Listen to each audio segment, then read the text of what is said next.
Dear students, I hope कि आपने present indefinite tense और प्रेजेंट कंटिन्यूअस टेंस को कॉपी पे लिख लिया होगा और अच्छे से याद कर लिया होगा। आज नंबर है प्रेजेंट परफेक्ट टेंस का। अगर प्रेजेंट परफेक्ट टेंस का पैसिव वॉइस बनाना है तो उसके लिए रूल होता है कि इसमें हेल्पिंग वर्ब हैज़ बीन तथा हैव बीन और मेन वर्ब थर्ड फॉर्म में लिखते हैं। यानी हेल्पिंग वर्ब होती है हैज़ बीन और हैव बीन और वर्ब का थर्ड फॉर्म यूज़ करना ही है, आपको बड़े अच्छे तरह से पता है। अब इसमें अफर्मेटिव सेंटेंस आता है तो स्ट्रक्चर की बात किया जाए तो स्ट्रक्चर होता है ऑब्जेक्ट प्लस हैज़ या है plus been plus main verb third form plus by plus subject. ये आपको पता ही है। स्ट्रक्चर आपका ये होता है, ये ऑब्जेक्ट जो होता है ऑब्जेक्ट को सब्जेक्ट बनाते हैं, सब्जेक्ट को ऑब्जेक्ट बनाते हैं। तो सब्जेक्ट के प्लेस पे ऑब्जेक्ट आता है और ऑब्जेक्ट के प्लेस पे सब्जेक्ट आता है, राइट। एग्जाम्पल एक्टिव वॉइस है कि I have bought a car, I have bought a car. तो हैव प्लस B3 यानी हैज़ और हैव प्लस B3 मिलता है, ये वर्ब की थर्ड फॉर्म है, बाई बॉट बॉट, राइट। तो हैज़ या हैव प्लस B3 मिलता है तो हमेशा प्रेजेंट परफेक्ट टेंस होता है। तो ये जो पूरा का पूरा सेंटेंस है प्रेजेंट परफेक्ट टेंस है, आपको हमने टेंस में पढ़ाया है।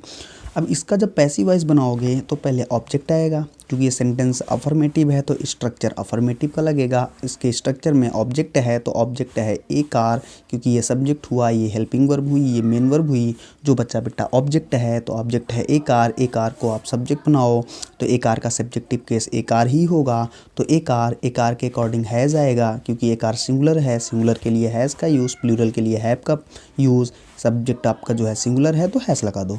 तो ए कार हैज़, फिर बीन लगा दिया, फिर मेन वर्ब क्या है बॉट, या पहले से ही थर्ड फॉर्म में राइट है तो इसी को राइट कर लेना। तो बॉट, फिर बाई आ जाएगा, फिर सब्जेक्ट है आई, आई का ऑब्जेक्टिव केस में होता है, आई का ऑब्जेक्टिव केस में होता है, राइट। तो a car has been bought by me. अब निगेटिव की बात करूं तो निगेटिव सेंटेंस का स्ट्रक्चर होता है सब्जेक्ट प्लस हैज़ या है प्लस नॉट प्लस बीन, चूँकि ऑक्सिलरी वर्ब के बाद ही नॉट लगाना है और इसमें ऑक्सिलरी वर्ब हैज़ बीन और हैव बीन है। तो जब दो वर्ड की ऑक्सिलरी वर्ब होगी, दो शब्दों की ऑक्सिलरी वर्ब होगी तो नॉट हमेशा बीच में आएगा। तो हैज़ और हैव के बीच में नॉट आया तब बीन लगा दिया, plus main verb third form plus by plus subject, right.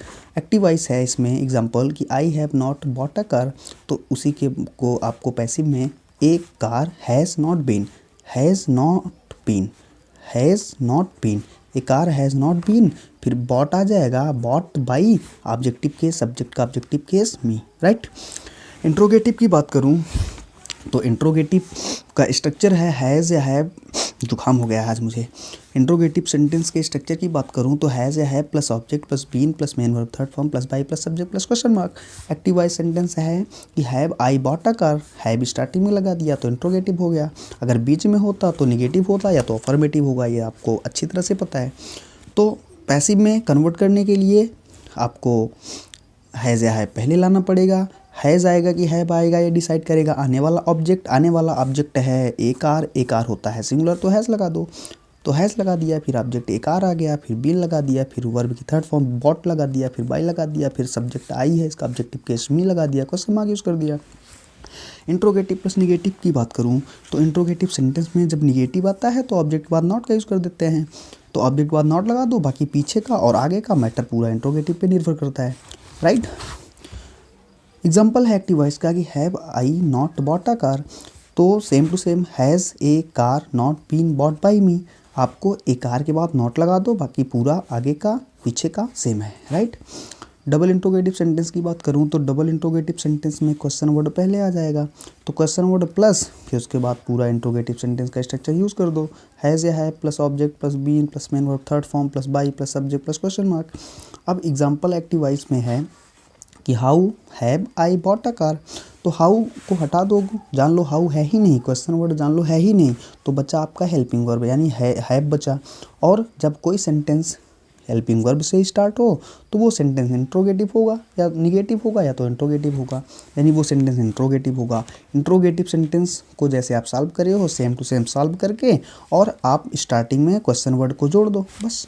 तो हमने लिखा has a car been bought by me, देखो has a car been bought by me, has a car been bought by me, इसी के पहले लगा दिया हमने हाउ, देखो तो हो गया how has a car been bought by me question mark, right. अब लास्ट बचता है double interrogative plus negative sentence.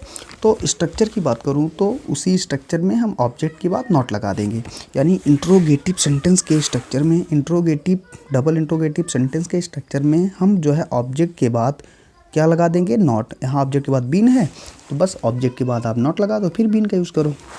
Example वही है आपका एक्टिव वॉइस का कि how have I not bought a car, तो how has a car not been bought by me, right. So आपको बढ़िया है matter, same to same, how has a car not been bought by me. बेटा इसको आप अपनी copy पे right करो, इसको पढ़ो, याद करो, आराम से समझ में आ जाएगा। कोई भी प्रॉब्लम होती है तो आप मुझसे व्हाट्सएप पे प्रॉब्लम अपनी पूछो, वहाँ पे हम उसको सॉल्व करेंगे, राइट।